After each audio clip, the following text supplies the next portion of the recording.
Sziasztok! Üdvözlök mindenkit itt a Classic Casting legújabb adásában.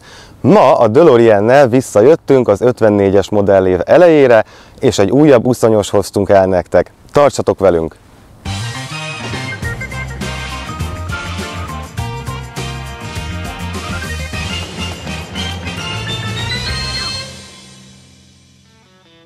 Mint mindig, most is megkérdeztük a tulajdonost, hogy miért érezte azt, hogy neki kell egy ilyen autó. Úgyhogy itt van velünk Attila, elmegyünk egy kicsit vezetni, és addig elmeséli, hogy hogyan jött neki a gondolat, hogy egy 5 literes uszonyost akar venni. Ha már Amerika, akkor egy jó McDrive? Menjünk! Mehetünk.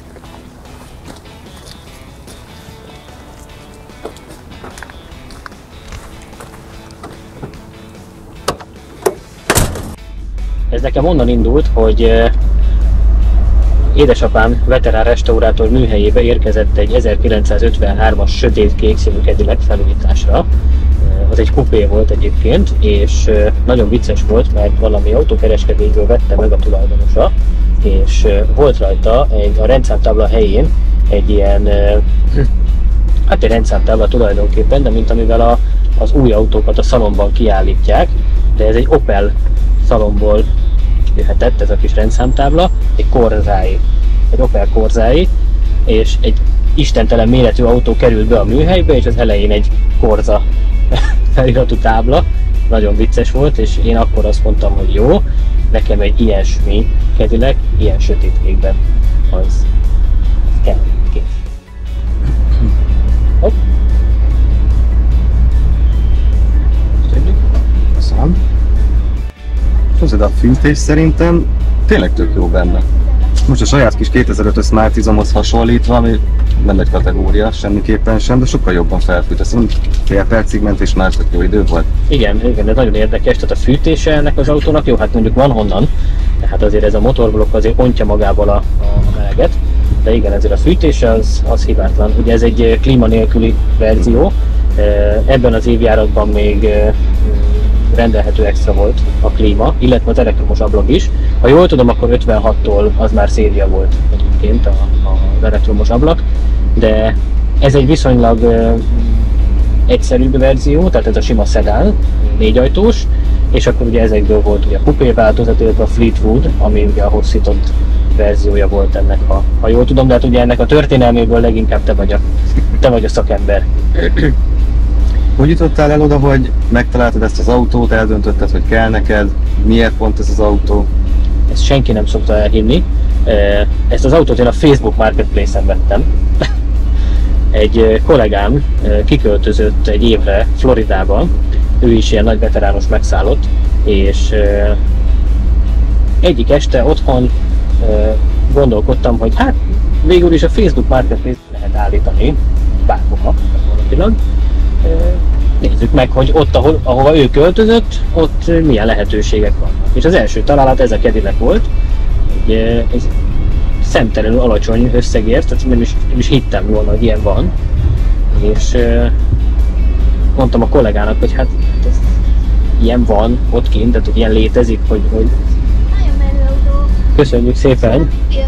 Egy YouTube csatornára forgatunk ilyen kis amerikai dolgot, úgyhogy azért is jöttünk a Mekibe. Köszönjük. Köszi! Köszönjük! Ez a probléma, hogy még 30 év kellett a pohártartókig, tehát ezt most az önünkbe fogjuk vinni.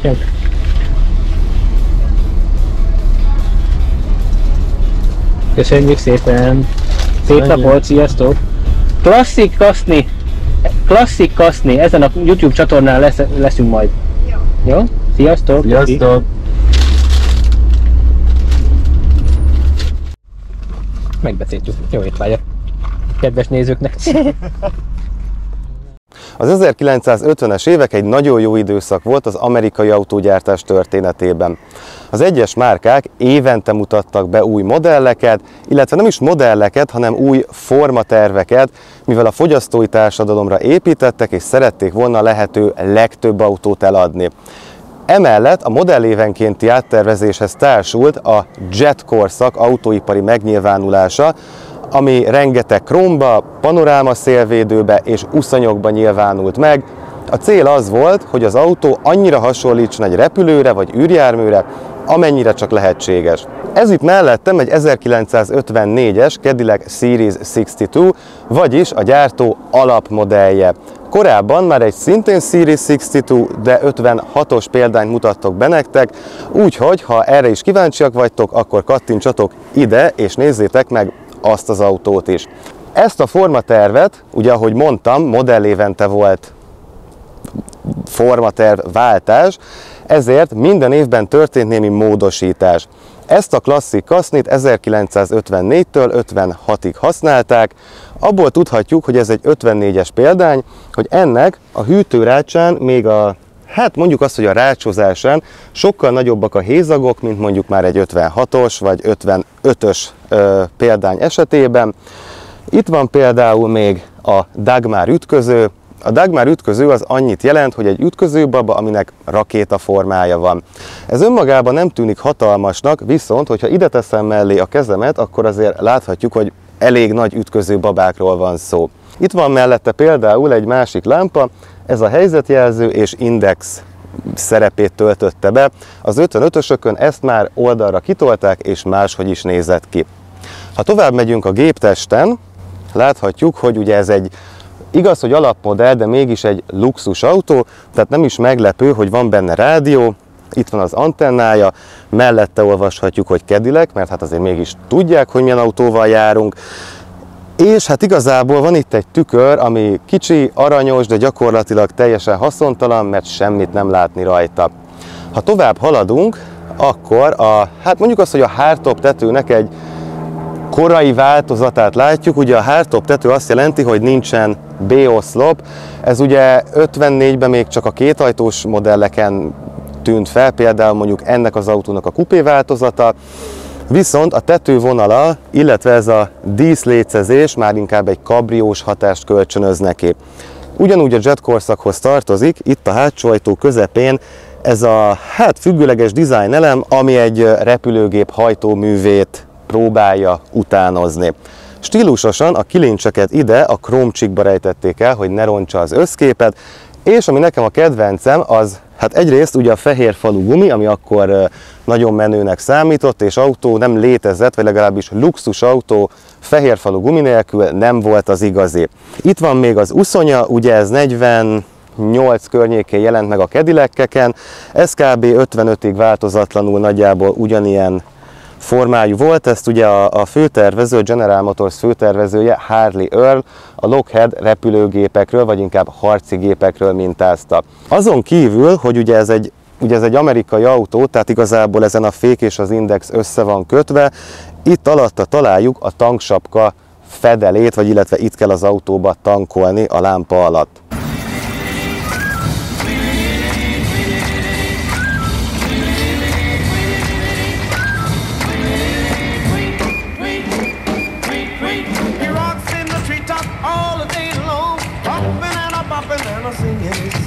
All the little birds on Jaybird Street love to hear the robin go tweet, tweet, tweet, rockin' robin, tweet, tweet, rockin' robin, tweet, blow rockin' robin, 'cause we really gonna rock up tonight. Every little swallow, every chickadee, Mi van még itt hátul? 2 darab kipufogónk van, mind a 2 működőképes, ami még szerintem tök jól néz ki, meg ugye nagyon menő, hogy magából, a hátsó lökhárítóból jön ki a kipufogó gőz, ami tényleg nagyon sokat hozzátesz ahhoz, hogy olyan érzést keltsen, mintha ez tényleg egy rakéta lenne. Ugye az előbb azt mondtam, hogy modellévenként volt áttervezés, és ugye az egy modellév belső formatervek nagyjából ugyanúgy néztek ki, egymás klónjai voltak, csak pici dolgokból jöhetünk rá, hogy valójában melyik autóval van dolgunk. De most ez nincs ráírva, abból tudhatjuk, hogy ez egy Series 62, tehát az alapmodell, hogy a Fleetwooddal ellentétben, vagy legalábbis a 60 Special-lal ellentétben, ami egy sokkal jobban felszerelt változat volt, hogy itt, ezen a részen annak még voltak különböző kis krómcsíkozásai, ugye maga a díszítettség volt az, ami elárulta, hogy milyen autóról beszélünk. De nézzük is meg az autó belsejét is.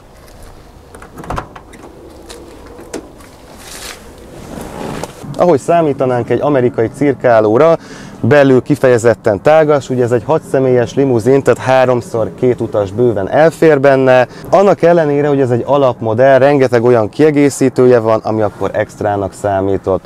Ilyen például a szervókormány, az automataváltó, az analóg óra és a rádió, amin van egy ilyen nagyobb felület, amit ha megnyomunk, akkor saját magától elkezdi keresni a csatornákat. Ezt akkoriban a General Motors Wonderbar Radio néven próbálta eladni. Itt találjuk ugye az ajtónyitót, és ez a kis tekerő az elefántfület nyitja, ugye ezt a pöcköt itt elhúzzuk, és elkezdjük tekerni. Ugye ami még plusz kiegészítő lehetett volna, az ugye az elektromos ablak, elektromos üléspadállító, klíma, ugye ebben nincsen, viszont a klíma az mondjuk az, hogy egy ilyen duplás extra volt, mert az első lehetőség az, hogy van benne klíma, a második pedig az, hogy tetőklíma van. Ez azt jelenti, hogy maga a berendezés az a csomagtartóban van elrejtve, 2 darab átlátszó csövön a levegő feljön ide magába a tetőbe, és kis kifúvókon keresztül gyakorlatilag az ember fejére nyomja a levegőt. A váltó elég érdekes, ugye van rajta alacsony, Drive 1 és Drive 2-es fokozat. Az 56-os példánnyal ellentétben itt a Drive 1 4 fokozatot, és a Drive 2 pedig 3 fokozatot enged, tehát pont fordítva van rajta. Nézzük meg is gyorsan az autó hátsó üléssorát.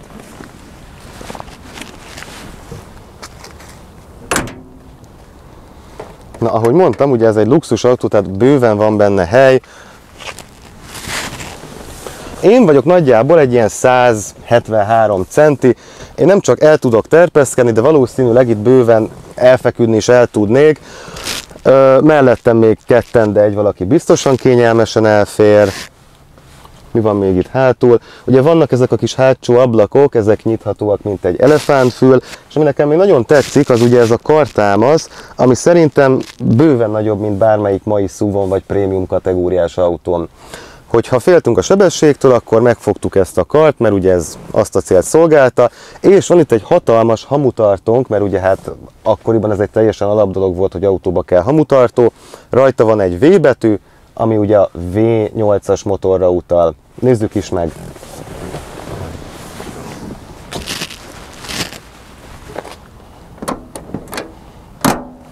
Húzzuk fölfelé. Úgy ne. Itt van az autó lelke, ez egy 5400 köbcentis V8-as motor. Ugye ez már az 50-es évek második fele környékén születik meg, illetve hát a 50-es évek folyamán, tehát ő már nem egy 6 voltos, hanem egy 12 voltos rendszert használ. Úgy fogjuk, leengedjük, pam! Ami még a korszakra jellemző volt, most, hogy így a motort megnéztük, ugye ez az különleges Ordis, ami hát félig meddig egy repülő, félig pedig egy istennő vonásait próbálja bemutatni. A V az ugye a V8-as motorra utal, és ami nekem még nagyon tetszik, az például a panoráma szélvédő. Igaz, mondjuk nagy biztonságot nem ad, hogyha mondjuk valami történik az autóval, viszont nagyon jól belátjuk a kereszteződéseket is. Különlegesség, ugye nincs benne légkondi, viszont ugye levegőt tudunk keringetni az autóban. Ugye a légbeszívója az ide, a szélvédő alá volt elrejtve, ugye pontosan azért, mert hogyha mondjuk állunk a dugóban, akkor nem mondjuk az előttünk állónak a kipufogó füstjét szívjuk be. A legnagyobb meglepetés az akkor ért engem, amikor ez az autó megérkezett. Ugyanis attól eltekintve, hogy ugye ez egy 1954-es évjáratú autó, tehát ides tovább most a 68. évét tapossuk, hogyha jól számolok, ugye? És eredendően Kentucky államból származik, onnan ment át Tennessee-be, már az előző tulajdonossal együtt. Egyébként az előző tulajdonosnak az édesapja volt az első tulajdonos, tehát kvázi ez egy úgymond első tulajdonos vagy? Hát mondhatni, igen. Milyen állapotba került hozzád? Szóval nem hittem el, hogy 68 év teljes restaurálás nélkül el tud úgy telni, hogy egyébként egy autó ilyen állapotban marad, mint ez. Nem mondom, hogy nem volt rajta javítani való, mert azért volt. A fényezés az azért még a gyári volt, tehát az azért még a 70 éves fényezés volt rajta. Viszont a motor az indult, a váltó váltott, a belseje az már ugyanilyen állapotban volt, mint most, és legnagyobb meglepetésemre, hát jó, ilyen apróságok voltak, hogy mondjuk nem ment az ablaktörlő, el volt repedve a szélvédő, stb. De ezek tényleg apróságok voltak. Legnagyobb meglepetésemre az autó tele volt alkatrészsel. Könyvvel, számlákkal, mindennel együtt, és ezeket a számlákat, amiket a tulajdonos, ugye az előző tulajdonos az elmúlt 5 évben ráköltött az autóra, ezeket én összeadtam, és annak a végösszegéért vettem én meg ezt az autót. Az szép. És számomra is hihetetlen volt, aztán onnantól kezdve természetesen jött a kisebb felújítás, tehát nyilván azért a fényezést fel kellett frissíteni. Édesapámnak nagyon sok ideje, energiája és idegszála került abba bele, hogy ez így létrejött. Krómokat kellett egy picit felfrissíteni, az első lökhárítón volt egy törés, azt szintén sikerült megcsinálni, és utána egybe krómozni az egészet, mert az elég hülyén nézett volna ki, hogy van olyan része, ami krómos, van olyan friss, szép, csillogó krómos, van olyan, ami viszont 70 éves krómos, vagy ilyen onpestis is egy picit. Azt kellett felfrissíteni, illetve hát valamiért sikerült az előző tulajdonosnak tenni rá egy új kipufogó rendszert, amiből kihagyták a kipufogó dobot. Tehát ezt az autót beindítottuk, és olyan hangja volt, hát én nem tudok rá jó szó, tehát nem lehetett mellette megmaradni. Kimentél vele az utcára, és megremegtek az ablakok, olyan hangja volt, úgyhogy a kipufogó rendszerbe is bele kellett nyúlni olyan formán, hogy egy dobot mind a két részére bele kellett szerelni. Mind a két kipufogó működik, vagy az egyik csak dísz? Ez egy V8-as motor, tehát 2 hengersor van, 2 leömlővel, mind a 2 kipufogósor működik. Igen, ezt egy hidegindításnál lehet egyébként a legjobban látni, amikor ilyen szép pára füst száll fel a kipufogóból.